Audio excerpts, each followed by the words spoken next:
ಎದೆಯ ಹಾಡಿನಲ್ಲಿ ಸಾಲು ಸಾಲು ಹೇಳುವೆನು, ಕೇಳದೆ ಹೋದರೆ ಮಾಡಲು ಸಾವಿರ ಯೋಚನೆ.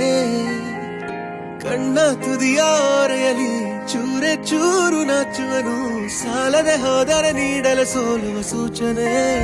ಹಾಗೊಮ್ಮೆ ತೋರು ನೀ ಸಿಹಿಯಾದ ಅಚ್ಚರಿ, ಅದಕ್ಕಾಗಿಯೇ ಕಾಯುವೆ ನಿನ್ನನ್ನೇ ಕಾಣಲು ದಿನವೆಲ್ಲ ಹಾಜರಿ. ಇನ್ನಾದರೂ ಕಿರುನಗೆ ತೋರಿಸು, ಕನಸಿಗೆ ಜಾರಿಸು.